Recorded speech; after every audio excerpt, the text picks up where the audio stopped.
Luminaria, el brillo de las grandes ideas es un podcast sobre autores, investigaciones y libros de la Universidad de los Andes.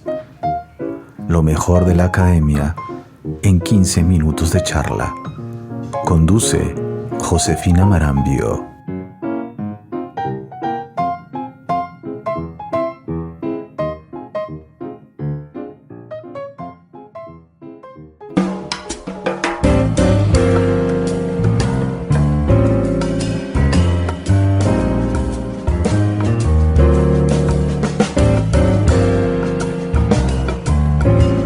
Hola, soy Josefina Marambio, coordinadora editorial de Ediciones Uniandes y conductora de Luminaria, el brillo de las grandes ideas, podcast de Ediciones Uniandes. Aquí hablaremos con investigadores e investigadoras sobre sus proyectos en curso y publicaciones, para aterrizar todo lo que ocurre en la academia.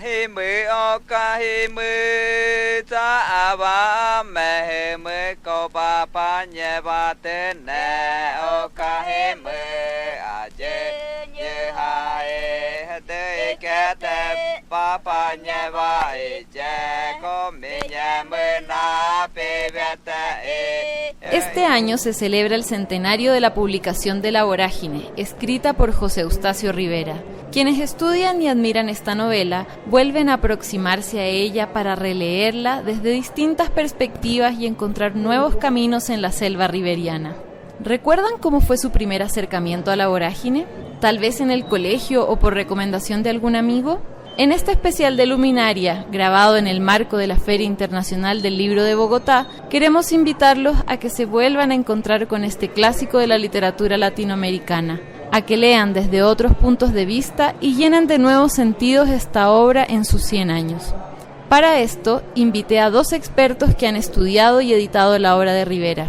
Erna von der Walde, doctora en literatura de la Universidad de Essex en Reino Unido, quien se desempeña como traductora, editora e investigadora independiente. Y Felipe Martínez Pinzón, doctor en literatura latinoamericana de la Universidad de Nueva York, quien actualmente es profesor asociado del Departamento de Estudios Hispánicos de la Universidad de Brown en Estados Unidos. Cada uno participó en la publicación de obras claves para celebrar este centenario.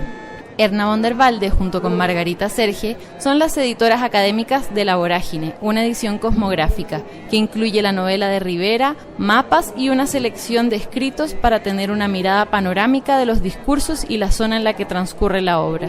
Por su parte, Felipe Martínez Pinzón, junto con Jennifer French, son los editores académicos de La Vorágine, centenario de un clásico latinoamericano, Textos Críticos 1988-2024, una compilación de ensayos que invitan a redescubrir la novela y hacer una lectura a 100 años de su publicación.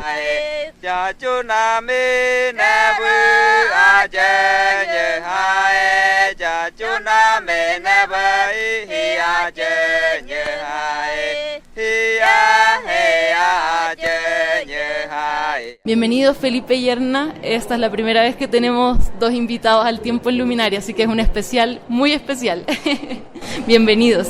Gracias Josefina, es un verdadero placer estar con Felipe y contigo y con Felipe en cualquier orden. Y poder conversar sobre La Vorágine, que lo hicimos durante tanto tiempo mientras editábamos estos libros con ustedes. Así que bueno, un gusto volver a retomar. Mil gracias Josefina, y también es un enorme gusto estar con Erna, profesora mía y digamos mentora, así que esto es un honor poder compartir con ella esta conversación y contigo, que como ha dicho Erna, has curado estos dos libros y de alguna manera eres coautora y compiladora, así que hacemos justicia a ese diálogo que hemos mantenido durante estos años por internet. Quisiera que empecemos esta conversación preguntándoles por qué para ustedes La Vorágine es una obra clave de la literatura latinoamericana, que la convierte en un clásico. Bueno, un clásico, que es una palabra muy pesada, y yo pensaría con Erna en hacer un anticlásico de La Vorágine, porque el clásico usualmente, de acuerdo con Julio Ramos, un latinoamericanista muy prominente, el clásico es aquel texto cuyas, digamos, condiciones de producción se borran y pasa a integrar nuestro lenguaje cotidiano y borra de alguna manera las fronteras entre ficción y realidad. Por ejemplo, cuando uno va a visitar la Casa del Paraíso de Jorge Isaacs, la gente cree que está entrando a la casa de Efraín. ¿No? Es ese tipo de paso de zaguán entre realidad y ficción que se vence a través del clásico, y yo diría que La Vorágine vorágine o las propuestas de lectura de la vorágine, sobre todo el contrafetichismo que nos propone la lectura de Erna y de Margarita con la edición cosmográfica, es mostrar las condiciones de producción, cómo se hizo la vorágine, qué es lo que visibiliza los procesos de hacer el caucho, los procesos laborales de extracción que se hacen. Entonces yo creería que la vorágine es un clásico latinoamericano sin duda. La palabra vorágine se usa para mil cosas, para la guerra, para hablar del país, para hablar de la pobreza, se usa como metáfora de mil cosas, pero al mismo tiempo tiene que ser un clásico anticlásico, porque hay que leerlo desde su materialidad, ¿no? Esa sería una primera entrada, esa palabra tan pesada y con tanto lastre. Sí, yo estoy completamente de acuerdo con lo que dice Felipe, pero también se puede añadir desde otro lado, que es un poco lo que dice Calvino, que es un clásico, es un libro que nunca termina de decirnos todo lo que tiene que decir y que en cada época lo volvemos a retomar y nos dice algo que no habíamos visto en épocas anteriores, ¿no? En parte nos quejamos mucho de las malas lecturas de la vorágine, entre comillas, porque se leyó distinto en los años 20, se leyó distinto en los 30, con la sustitución de exportaciones que creímos que salíamos del mundo extractivista y entonces pasábamos a países más modernos, industrializados, otro tipo de economías. Vienen las famosas aperturas de los años 80 y 90 y volvemos a caer en el extractivismo. Y de pronto las novelas del boom se sienten más viejas y las novelas de los años 20 y 30 que hablan de la producción de mercancías, por ejemplo las del salitre y el cobre en Chile, ¿no? Que ya no las leíamos porque, bueno, eso ya que, o el tungsteno de César Vallejo, una serie de novelas que nos parecían que son unas épocas ya superadas y estamos otra vez ahí. Entonces La vorágine sí fue una novela fundamental de ese periodo que ha resonado muchísimo más en de lo que pudo resonar, dijéramos, en las últimas décadas del 20. Entonces seguimos con una pregunta para Erna, quien hizo un trabajo impresionante para recuperar y establecer la quinta edición de La Vorágine, que fue la última que aprobó Rivera antes de morir y que es la que se encuentra en la edición cosmográfica de la Universidad de los Andes. ¿Cómo se acerca uno a un clásico para editarlo? Cuéntanos esta labor que realizaste con Margarita para poder publicar la edición cosmográfica. Hay dos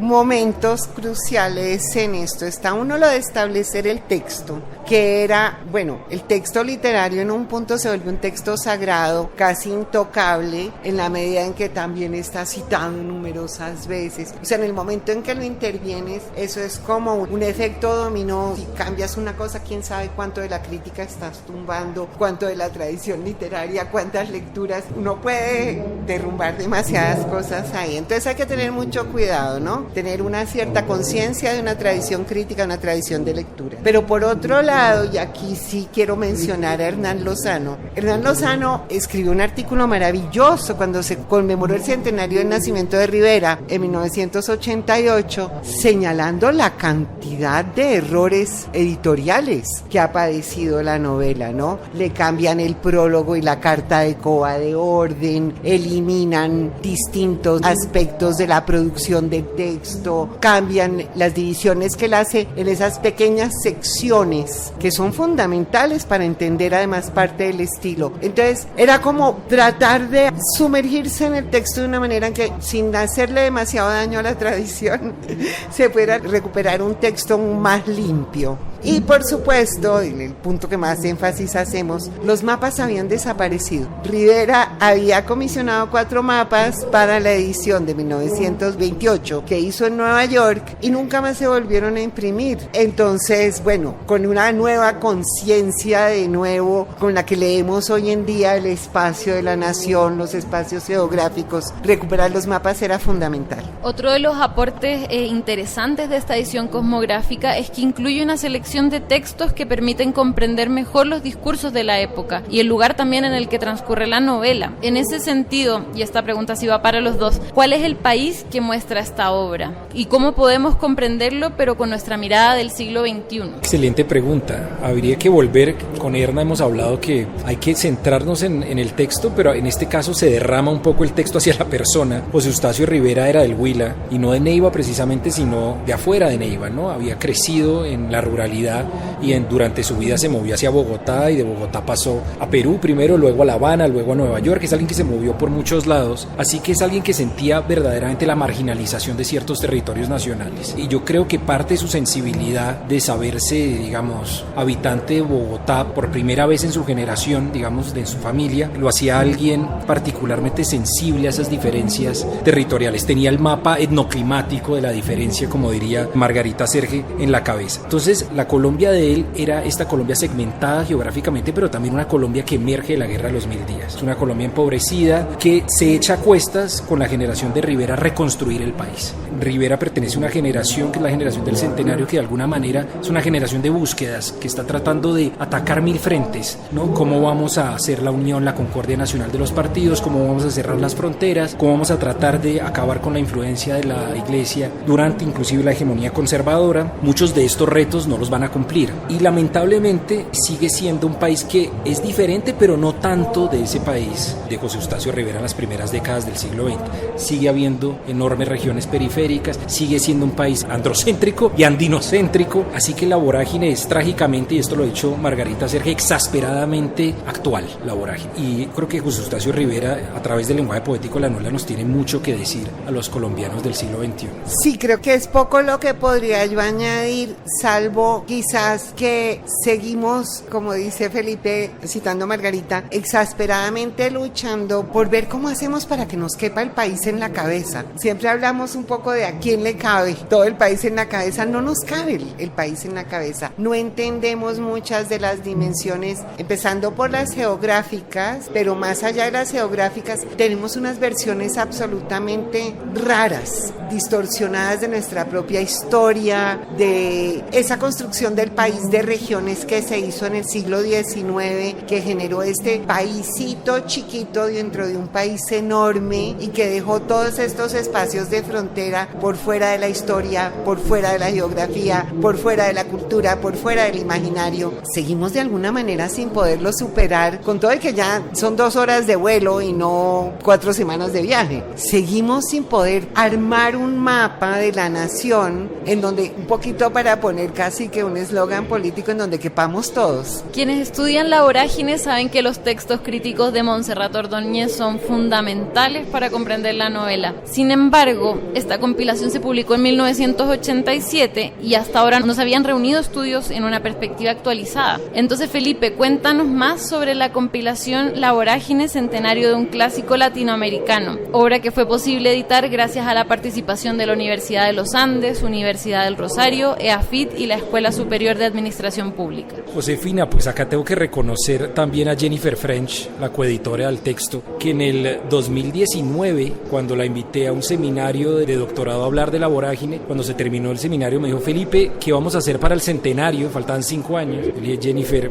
mira, no tengo nada planeado. Ella ya prospectivamente mirando el centenario, y dijimos, tenemos que de alguna manera seguir la consigna no solo de Montserrat, sino de Silvia Molloy. El último texto de la compilación de Montserrat es de Silvia, y Silvia Molloy decía que leer la vorágine es siempre releerla, y esa es otra de las cosas que tienen los clásicos, que también lo que ocurre, digamos, en la historia del pensamiento, en la historia de las ideas, nos hace releer también, a la manera de Pierre Menard, autor del Quijote, ese mismo texto. Y había pasado tanto. Yo quiero acá retomar las palabras de Erna para decir que el auge extractivista, también la crisis climática, han hecho de la vorágine una texto central cuyas lecturas son urgentes. Las nuevas lecturas para la nueva generación del siglo XXI se hacen urgentes y existen, y había que de alguna manera traerlas al foro, centralizarlas. Muchas de ellas aparecieron en portugués, las tradujimos al español, otras en inglés, las tradujimos al español, y también recuperamos textos colombianos y hispanoamericanos para hacer esta compilación. También nos interesó muchísimo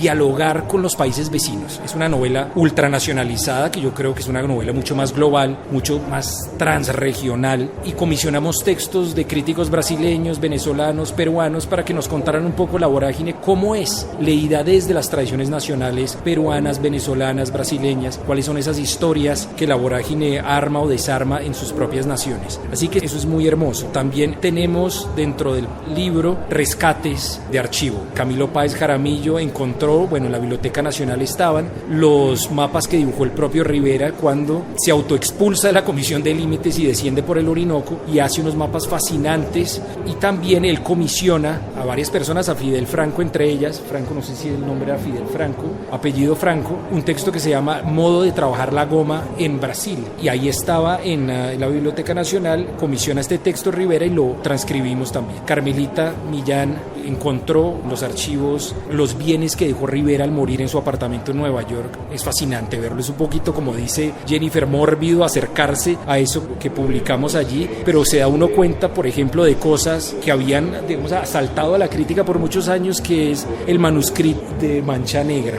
¿no? Pensábamos que iba a aparecer allí en alguna forma y no estaba, lo cual, digamos, de alguna manera nos rompe el corazón, pero de pronto estaba en otras partes, así que los lectores encontrarán allí nuevos abordajes desde la ecocrítica, desde el feminismo, desde el pensamiento cartográfico, desde el neomarxismo, desde el materialismo, pero también desde el Brasil, desde el Perú, rescates de archivos, es decir, es un baúl de sorpresas para los nuevos lectores de La Vorágine.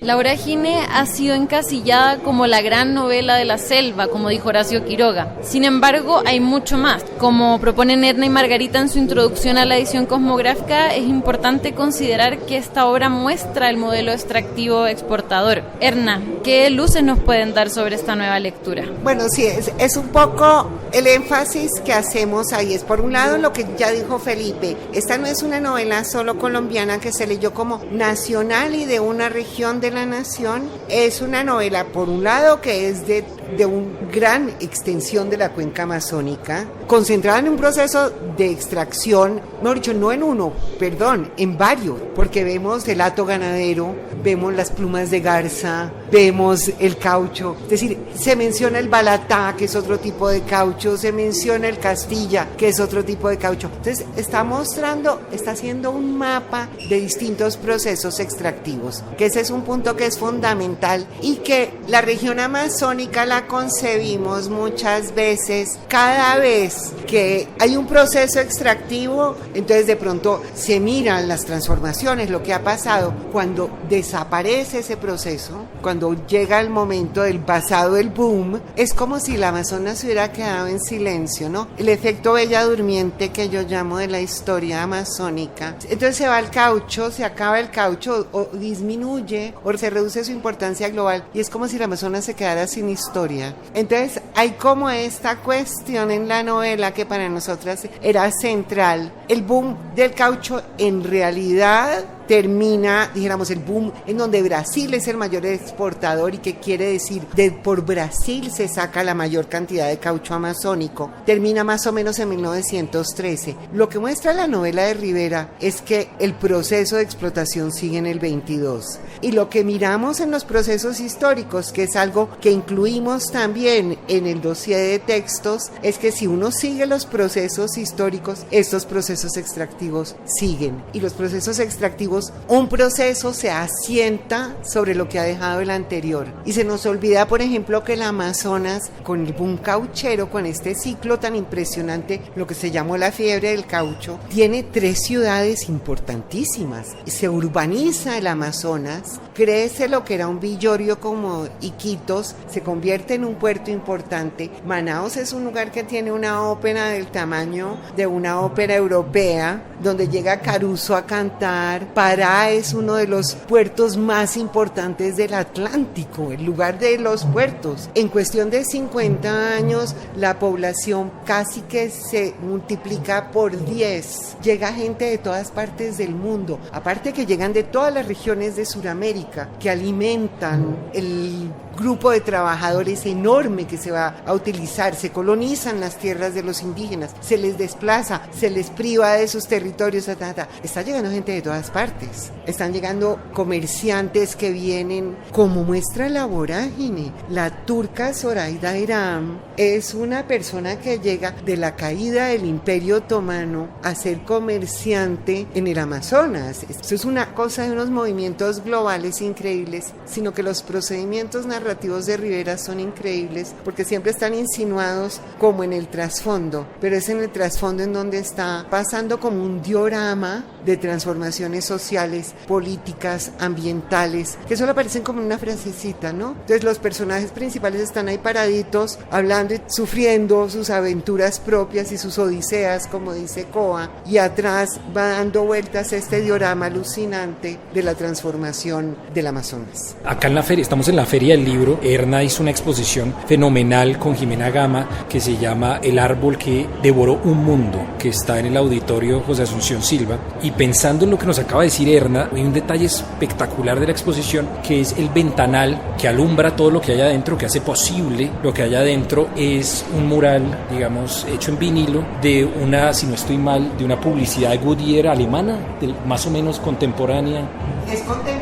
Es contemporánea de Rivera. Es una llanta de Goodyear gigantesca y una cantidad de automóviles que van avanzando hacia esta gigantesca llanta. Es muy alucinante. Para hablar de ese proceso narrativo del que hablaba Erna, ese es el mundo que no está en la novela, pero que moviliza la novela, el mundo de las llantas de autos, que es el trasfondo pero central, ¿no? Pivotal de todo el mundo que retrata Rivera. A mí me parece que eso es muy importante, focalizarlo en el lenguaje poético de Rivera, cómo deshace o desarma las metáforas con las que, digamos, la extracción se ha narrado a sí misma. Y acá, digamos, estoy agarrando un poco herramientas de Mary Pratt, de la propia Erna y de Héctor Hoyos, cuya intervención está en el texto que hicimos con Jennifer, que es: la extracción se narra a través del flujo, por ejemplo, o de las cadenas de producción o de la materia prima. Esas son las palabras que usa. Pero fíjense en que en la vorágine los cuerpos no fluyen, se pierden, dan vueltas, se ahogan o fluyen de otras maneras. Lo que estaba diciendo Erna sobre Zoraida Iram,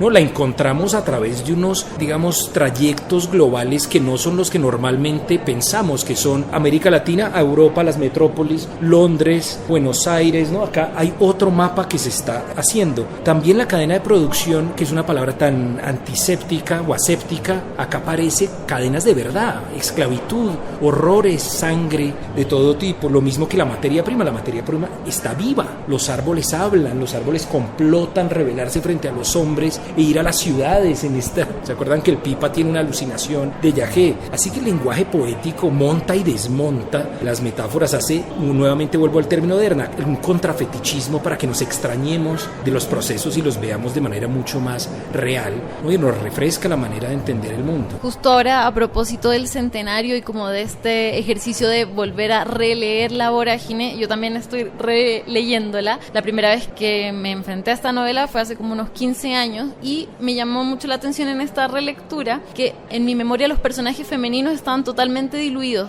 Me acordaba mucho como de las historias de los hombres, la selva, ¿sí? Pero las mujeres habían desaparecido de mi memoria. Y me gusta mucho que en la compilación de textos críticos hay un par de capítulos que hacen una lectura desde el feminismo que tú mencionabas, Felipe. ¿Qué nos podrían contar de esta relectura del papel de las mujeres en La Vorágine? Bueno, es una historia de un poeta tolimense y una mujer bogotana, ¿no? Que salen expulsados de, entre paréntesis, la ciudad letrada, los dos siendo muy estereotípicos. Como también lo ha dicho Erda, Coba es insoportable. Si Coba hubiera sido así durante toda la novela, nadie se la termina. De alguna manera, Toa de César Uribe Piedradita es un poco un Coba que nunca muta, que nunca cambia, y por eso es una novela que no ha perdurado tanto, pero vemos un Coba que va mutando. Y Alicia también. Alicia, recordarán los lectores que ella aprende muchísimo de Griselda. Griselda le enseña a usar armas de fuego y le enseña a blandir el cuchillo. Entonces vemos que es una mujer que toma el tramway en Bogotá, pero al final de la novela es la que se enfrenta a Narciso Barrera, o la que le hace el tajo en el cachete, que es el mismo tajo, decía yo el otro día, que es el mismo tajo que Coba va a morder el cachete cuando están peleando en la escena dramática final, muy homoerótica, le rompe esa herida y de ahí sale la sangre que se van a comer las pirañas, en una novela llena de contactos y de alimentación entre el mundo humano y no humano. Así que de alguna manera Alicia puede ser una heroína inesperada de la novela si la leemos, digamos, a contraluz. Y una cosa que me parece que Kova es un desarmar también, como es un gran texto que desarma metáforas de las cuales la extracción se sirve para invisibilizarse, también desarma las formas de entender la masculinidad. Kova es visto desde múltiples espejos como un ser teatral, patético, que duda de sí mismo, que se sabe muy débil, pero que tiene que performar lo que llaman el mandato de masculinidad. Me parece que la conciencia de género de Rivera es verdaderamente única para su momento. Se puede trazar en otros lugares, pero ciertamente no es la manera central de narrar la masculinidad. Yo creo que con las mujeres, yo no he leído todavía los artículos, acabo de recibir el libro, pero yo creo que una de las cosas con las mujeres vuelve y juega, opera ese procedimiento de Rivera, en donde las cosas que están en el trasfondo son determinantes, ¿no? Los personajes que ocupan los espacios centrales resultan ser menos centrales. Y cuando uno va y mira qué es lo que los rodea, es una cosa sorprendente. Y tal vez para ponerme un poquito pesada y citar teoría, eso es lo que me gusta mucho del último libro de Nancy Fraser, que se llama Capitalismo Caníbal. Y ella habla de, en el fondo, de cómo el capitalismo, hay un relato de lo que se presenta hacia adelante, lo que más vemos, ¿no? El mundo financiero, el comercio, la banca, y cómo se relega a un trasfondo lo que lo hace posible: la naturaleza, el trabajo no pago, la reproducción social. Y a mí me encantó leer eso porque me parece que eso que ella dice de cómo narramos el capitalismo, cómo se nos narra a través de la prensa, de las películas, de nuestro entendimiento, del lugar común, de nuestro sentido común sobre el mundo en el que vivimos, se parece mucho al procedimiento de La Vorágine, que justamente desmonta esa narrativa poniendo el lugar de la producción y no el del consumo en el centro de la historia del capitalismo. Digamos, si quiste, porque en la exposición tú elegiste una cita, que es una de las citas geniales, que es, no recuerdo ahora específicamente cómo dice, pero que en el cuaderno de cuentas del Cayeno se registra el bien y el mal. Como es que a mí me parece que eso es exactamente, condensa un poco en esa maravilla que hace Rivera de mostrar los horrores de la civilización desde el lugar donde se oculta, digamos. Ahí hay como un traslape de dos textos, ¿no? En el libro de cuentas es donde se le sacan las cuentas de los horrores al capitalismo desbocado en la selva. Claro, el libro de cuentas es el instrumento de la esclavización, con el que se disimula la esclavización. Se hace el simulacro de llevar la cuenta de un intercambio que se supone que es equilibrado. Yo les doy a ustedes chécheres por 20,000 pesos y ustedes me dan cantidades de caucho por 5,000. Entonces nunca logran salvar la deuda que tienen conmigo por concepto de chécheres. Y ese es el libro de contabilidad realmente, ¿no? Pero claro, en la novela además, Kova se encuentra que el Cayeno en las barracas de Guaracú, que ya es unas barracas que son poco productivas, en realidad es un lugar que ya no está funcionando como debiera funcionar. Se encuentra que en el libro del Cayeno casi todos son analfabetas o no saben español, como la Madonna Zoraida Iram no sabe escribir en español. Él puede escribir su historia en el libro de cuentas. Y yo digo, bueno, estas mañas que tenemos los literatos, a mí me encanta el juego de palabras. El libro de cuentas se convierte en el libro de cuentos, ¿no? Nos enteramos de lo que le está pasando a la gente. Pero además Rivera mismo escribió parte de la novela en un libro de contabilidad. Entonces tenemos unas capas de lo que hace el libro de contabilidad, que es absolutamente fascinante. Bueno, no podíamos no ponerlo en la exposición, entonces hay todo un mural que es una página de un libro de contabilidad.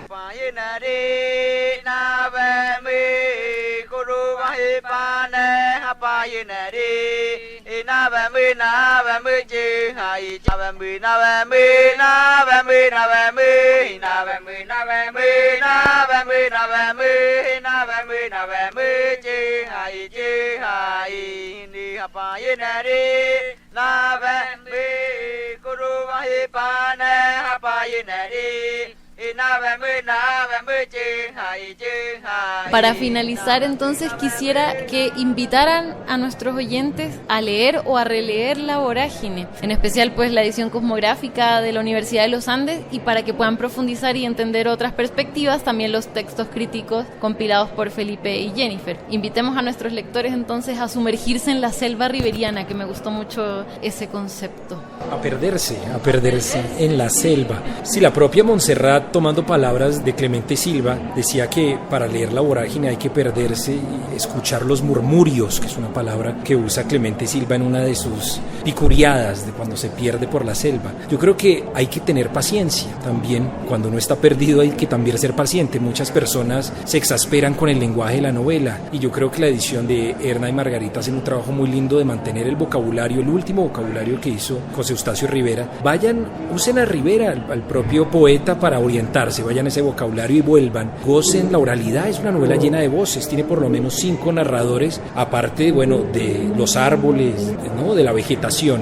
No sientan que esta es una novela que se puede leer en hamaca o viajando rápidamente en un avión. Esta hay que poner los pies en la tierra y un poco estar dispuesto no a sufrirla, pero sí a trasegarla, ¿no?, a caminarla lentamente. Y para volver a uno de los temas que hemos hablado acá y recuperando nuevamente a Margarita, es una novela de una actualidad insoslayable. Es, digamos, la gran novela colombiana, y yo diría la gran novela global en tiempos de crisis climática. Así que es de una urgencia enorme sentarse con paciencia en contra de los tiempos del internet, a paladearla, disfrutar la enorme potencia poética, pero también a sufrirla. Si no puedo sino subrayar esas palabras. Un poco con respecto a la edición cosmográfica, nosotras buscamos aliviarle la tarea al lector, la lectora, en lo posible, con unos mapas que acompañan el texto, para que por lo menos haya una orientación geográfica de por dónde van y se entiende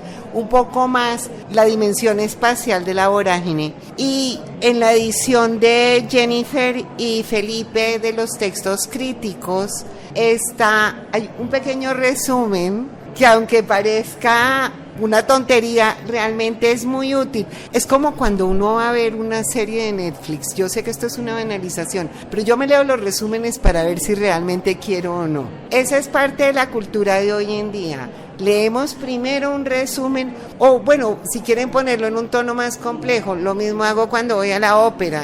Primero me leo el resumen. No es tan fácil adentrarse en muchos textos, o en el vericueto de una serie de Netflix que tenga bastantes vueltas y demasiados personajes.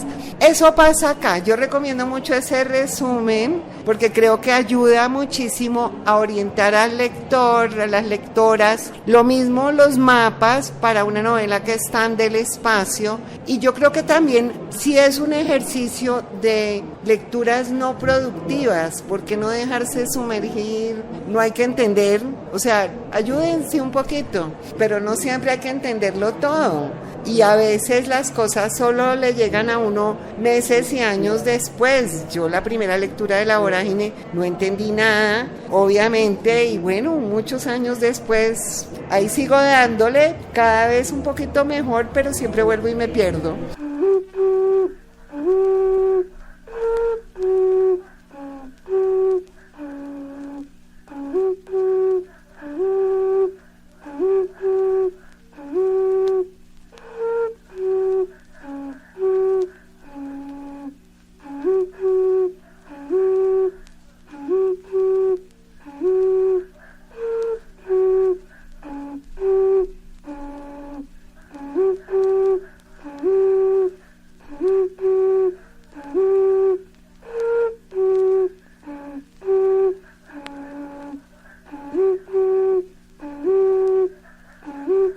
Estoy segura que después de esta conversación somos muchos los que vamos a ir corriendo a buscar nuestro ejemplar de La Vorágine para seguir leyendo este clásico de la literatura latinoamericana. Recuerden que encuentran los libros en las principales librerías de Colombia, ambos títulos que hemos mencionado en este especial: La Vorágine, una edición cosmográfica de Erna von der Walde y Margarita Serge, y La Vorágine, centenario de un clásico latinoamericano, de Felipe Martínez Pinzón y Jennifer French. También están ambos disponibles en digital en nuestra página página web ediciones.uniandes.edu.co. Recuerden que en nuestros principales puntos de venta está circulando de forma gratuita nuestra Gaceta de Cultura y Novedades Editoriales, Luminaria, El brillo de las grandes ideas. Bueno, los invito a compartir si comenzaron a leer La Vorágine en redes sociales. En Facebook e Instagram nos encuentran como ediciones.uniandes y en X, antes Twitter, como ed_uniandes. Recuerden que este fue un especial. Nos vemos en agosto con una nueva temporada de Luminaria. Erna,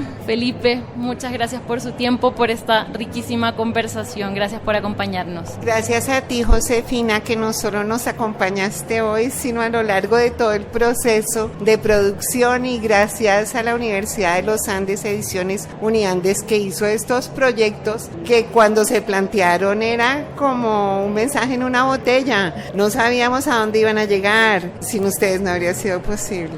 No, hacer eco simplemente lo que acaba de decir Erna. Y en una novela sobre envíos, sobre voces que no se atienden, acá se han atendido las ediciones y las reediciones de una manera preciosa. Gracias a ti, Josefina, la Universidad de los Andes, la Universidad del Rosario también por montarse, a ESAP, a FIT y a tantas personas que colaboraron, a María B, también a Mónica Uribe. Bueno, se me escapan personas, pero ha sido un proyecto conjunto muy hermoso. Mil gracias por tenernos en Luminaria. Muchas gracias y hasta pronto.